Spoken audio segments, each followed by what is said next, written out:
1 फरवरी को केंद्रीय वित्त मंत्री निर्मला सीतारमण ने लोकसभा में 25-26 के लिए बजट पेश किया। इस दौरान उन्होंने बिहार के किसानों के लिए बड़ा तोहफा दिया। केंद्रीय मंत्री ने मखाना के उत्पादन, मार्केटिंग और प्रसंस्करण को बढ़ावा देने के लिए बिहार में मखाना बोर्ड स्थापित करने की घोषणा की। Makhana board in Bihar. For this, there is a special opportunity for the people of Bihar. A Makaana board will be established in the state to improve production, processing, value addition, and marketing of Makaana. The people engaged in these activities will be organized into FPOs.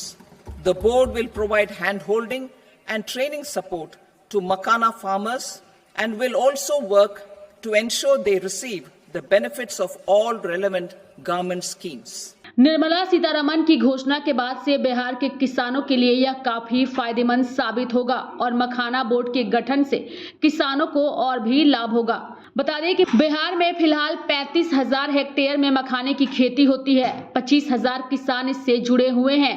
देश में सबसे अधिक मखाना उत्पादन करने वाला राज्य बिहार है। वहीं निर्मला सीतारमण और केंद्र सरकार के इस बजट के बाद से बिहार के सत्ता पक्ष के नेताओं ने निर्मला सीतारमण के साथ साथ केंद्र की मोदी सरकार को सराहा है और इस मखाना उत्पाद को लेकर के उन्हें धन्यवाद भी दिया है। भारत के आदरणीय प्रधानमंत्री नरेंद्र मोदी जी को, वित्त मंत्री निर्मला सीतारमण जी को और भारत के कृषि मंत्री श्री शिवराज सिंह चौहान जी को बिहार के लाखों किसानों की ओर से जो मखाना की खेती करते हैं हृदय से बधाई और धन्यवाद देना चाहता हूं कि जिस प्रकार से देश में टी बोर्ड का गठन है, रबड़ बोर्ड का गठन है, उसी प्रकार से बिहार के मखाना किसानों की यह मांग थी कि मखाना बोर्ड का गठन किया जाए और आदरणीय मुख्यमंत्री जी के आग्रह पर हम सब लोगों ने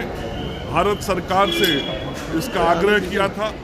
अभी हाल में शिवराज सिंह चौहान जी जब पटना आए थे उस समय भी हम लोगों ने आग्रह किया था और आज वो सपना साकार हो गया बिहार के मखाना उत्पादक किसानों का कि अब देश में बिहार के किसान जो मखाना पैदा करते हैं उनके लिए मखाना बोर्ड के गठन का आज निर्णय लिया भारत की सरकार ने और उसकी घोषणा आज की बजट में आदरणीय वित्त मंत्री निर्मला जी ने किया। बिहार के सत्ता पक्ष के नेता जहां मखाना बोर्ड के गठन से उत्साहित हैं, तो वहीं विपक्ष के नेता इससे खासा उत्साहित नहीं हैं, बल्कि इससे आक्रोशित हैं और साथ ही ये भी कह रहे हैं कि पहले भी मखाना बोर्ड राज्य में था।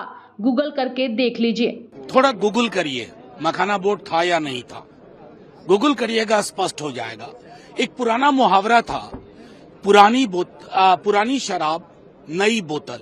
ये शराब भी पुरानी, बोतल भी पुरानी और बेहद ही चिमचिमा टाइप रैपर नया लगाया गया। बहरहाल बिहार में इस साल के अंत में विधानसभा के चुनाव हैं और ऐसे में सत्ता पक्ष और विपक्ष अपनी अपनी बातों को कहते नजर आ रहे हैं। लेकिन अगर मखाना बोर्ड के गठन की बात की जाए तो मखाना बोर्ड के गठन से मखाना प्रोसेसिंग कंपनियों को फायदा होगा और मखाने की खेती और बाजार को अधिक लाभ मिलेगा।